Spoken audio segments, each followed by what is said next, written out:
నూతన బడ్జెట్తో సామాన్యులకు గుడ్ న్యూస్ అని చెప్పాలి. ఔషధ రంగంలో భారీగా ధరలు తగ్గబోతున్నాయి. క్యాన్సర్ ఔషధాలు, డయాబెటిక్ మందుల రేట్లు భారీగా తగ్గే అవకాశం ఉంది. మొబైల్ ఫోన్స్, ట్యాబ్లెట్స్ ధరలు తగ్గే ఛాన్స్ ఉంది. ఈవీ బ్యాటరీలు, విదేశీ టూల్స్పై పన్ను, విదేశీ విద్య, చెప్పులు, ఎయిర్ క్రాఫ్ట్ విడిభాగాలపై ధరలు తగ్గబోతున్నాయి. మరోవైపు బడ్జెట్లో మందుబాబులకైతే బిగ్ షాక్. విదేశీ మద్యం, సిగరెటు, బీడీ, గుట్కా, పాన్ మసాలా, లగ్జరీ వాచ్లకు భారీగా ధరలు పెరగబోతున్నాయి. నిర్మలా సీతారామన్ ప్రవేశపెట్టిన బడ్జెట్ 2026కు సంబంధించి ఇక ఒక రకంగా మధ్యతరగతి ప్రజలకు ఇది ఊరటని చెప్పాలి. పెద్దగా ఎలాంటి మార్పులు లేవు, అయినప్పటికీ కూడా ఎలాంటి బాధుడు కూడా లేదు. కానీ ఇక్కడ ఈ బడ్జెట్ సంబంధించి అనేక అంచనాలతో చాలామంది మార్కెట్ వర్గాలు కూడా ఎదురు చూశాయి.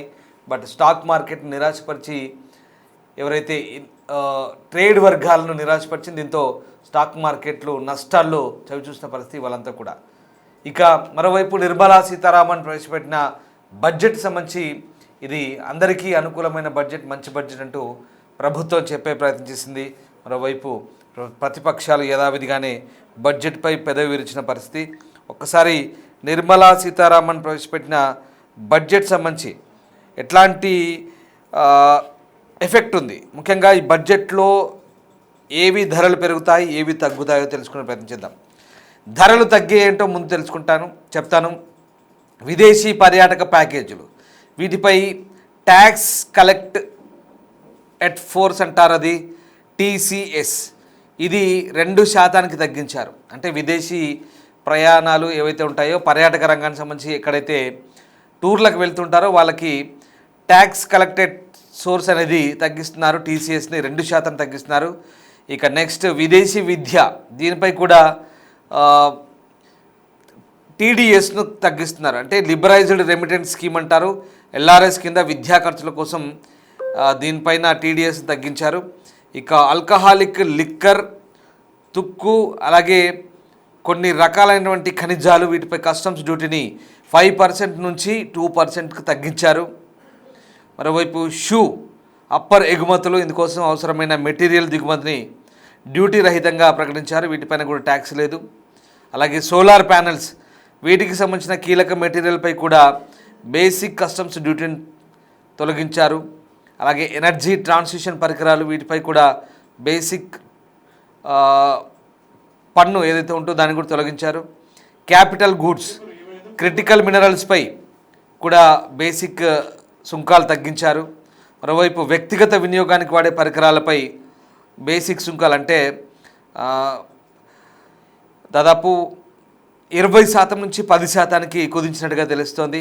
క్యాన్సర్, అలాగే అరుదైన వ్యాధులు, డయాబెటీస్, ఇలాంటి వాటికి వాడే చికిత్సకు వాడే 17 రకాల ఔషధాలపై, మందులపై ఏదైతే ప్రాథమిక పన్నులు తగ్గించారో, బేసిక్ ట్యాక్స్లు ఏవైతే ఉన్నాయో వాటిని తగ్గించిన పరిస్థితి మనకు కనబడుతుంది. బేసిక్ కస్టమ్స్ డ్యూటీ అంటారు, BCD.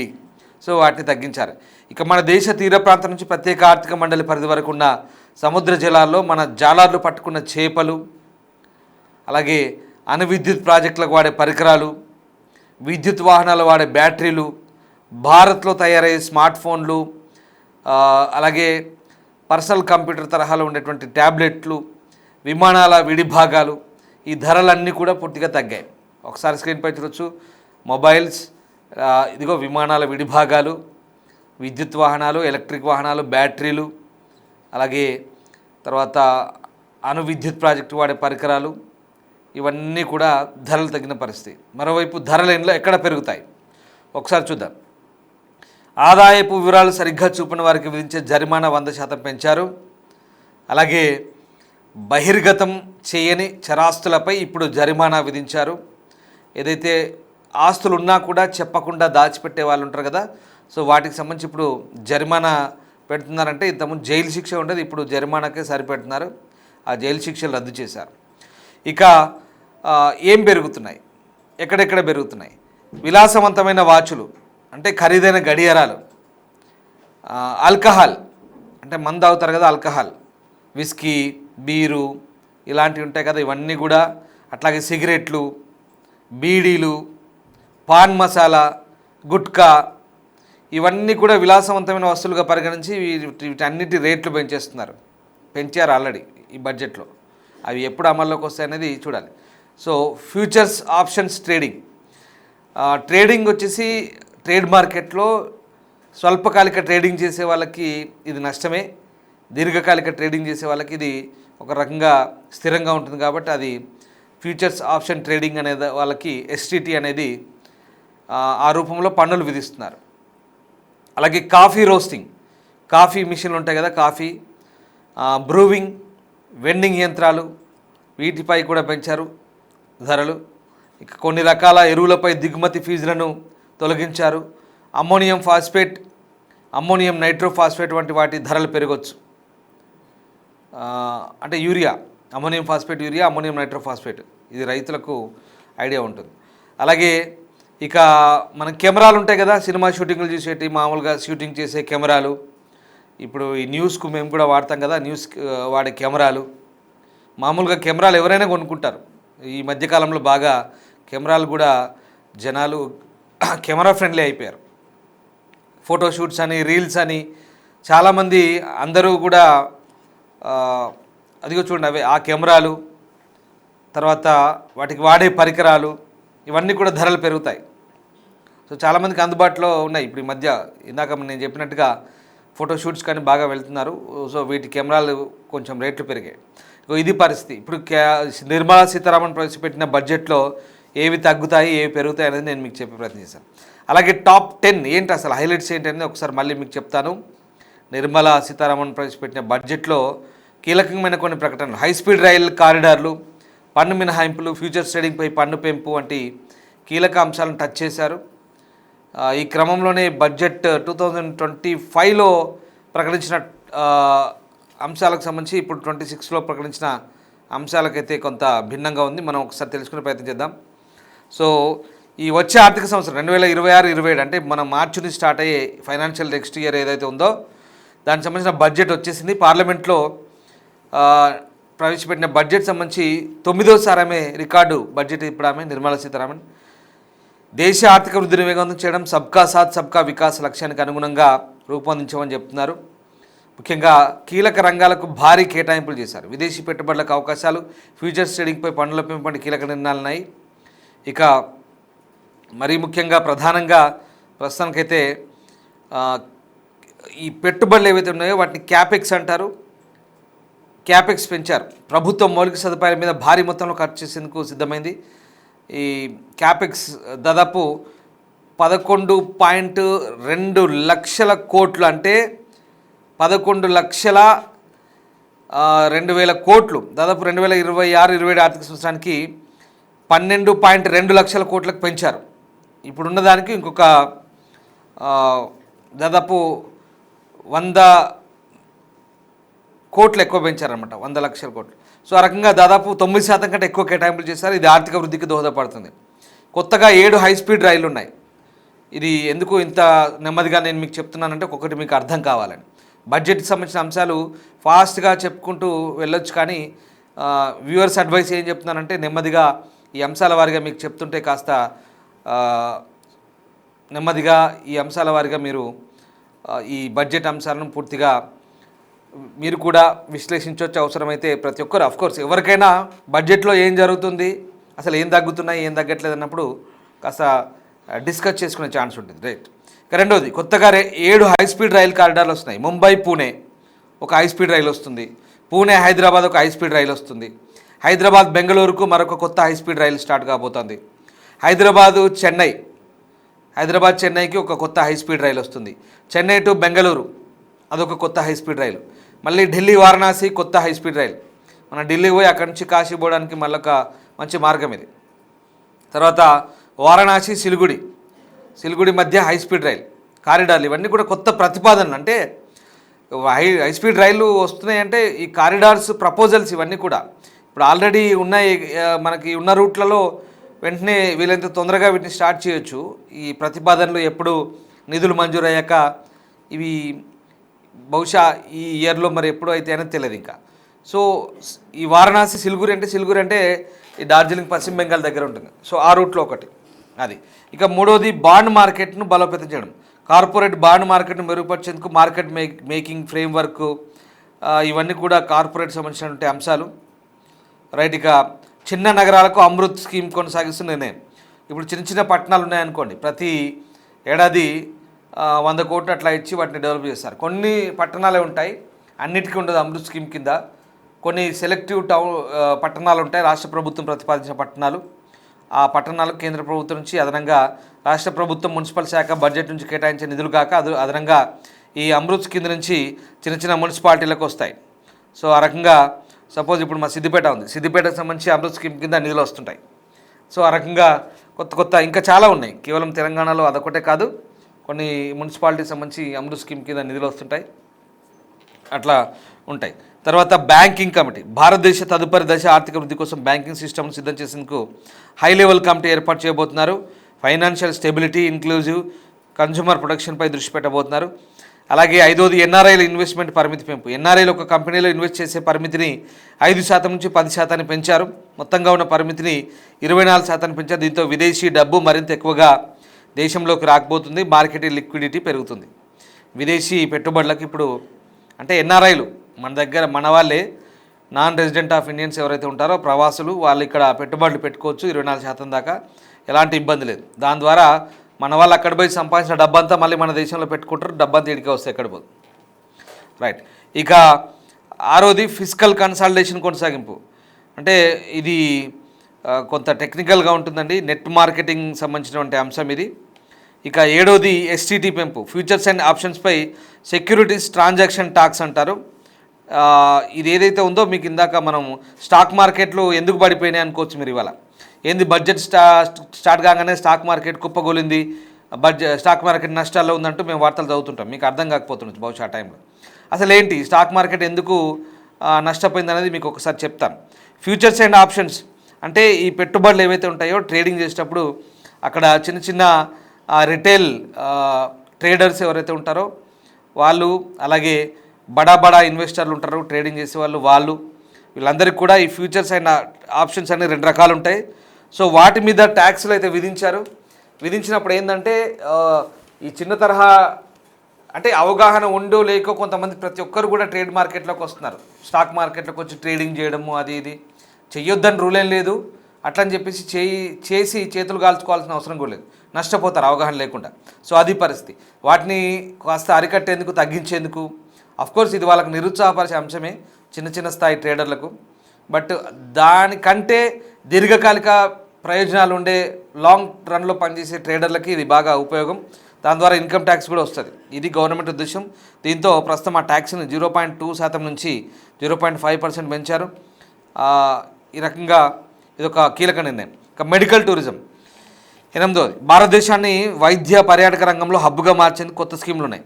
5 ప్రాంతీయ మెడికల్ హబ్బులు ప్రైవేట్ సెక్టర్తో కలిసి ఏర్పాటు చేయబోతున్నారు. ఈ హబ్బుల్లో హాస్పిటల్స్, విద్యా సంస్థలు, పరిశోధన కేంద్రాలు, ఆ తర్వాత ఆయుష్ సెంటర్లు, ఆయుర్వేదిక్ సెంటర్లు ఉంటాయి, ఆయుష్ సెంటర్లు, డయాగ్నోస్టిక్స్, పోస్ట్ కేర్, రిహాబిలిటేషన్ వంటివి ఉంటాయి. మెడికల్ వాల్యూ టూరిజం సులభతరం చేసేందుకు ఈ కేంద్రాలను కూడా ఏర్పాటు చేస్తున్నారు. డాక్టర్లు, అలైడ్ హెల్త్ ప్రొఫెషనల్స్కు ఎక్కువ ఉద్యోగాలు వస్తాయి. ఇది మంచిదే, ఇది చాలా మంచిది. మెడికల్ టూరిజం ఎంత మంచిదంటే మళ్ళీ చెప్తున్నా, మనకు హాస్పిటల్స్ వస్తాయి, విద్యా సంస్థలు వస్తాయి, అంటే దానికి రిలవెంట్గా పరిశోధన కేంద్రాలు వస్తాయి, ఈ ఆయుర్వేద సెంటర్లు వస్తాయి, డయాగ్నోస్టిక్స్ వస్తాయి. అంటే డయాగ్నిక్ సెంటర్లు అంటే మీకు తెలిసింది కదా. Post care, rehabilitation centre. Rehabilitation అంటే మనకు ఆపరేషన్లు అయితేనో ఇంకేదైనా ట్రీట్మెంట్ అయితేనో చాలామంది రిహాబిలిటేషన్ సెంటర్లో పోయి అక్కడ ఉంటారు, రెస్ట్ తీసుకుంటారు, అట్లాంటివి. తర్వాత ఇట్లాంటివన్నీ కూడా చాలా మనకు ఇప్పుడు అందరు డాక్టర్లు కూడా వస్తారు ఎక్కువగా, హెల్త్ ప్రొఫెషనల్స్ ఎక్కువ ఉద్యోగాలు వస్తాయి.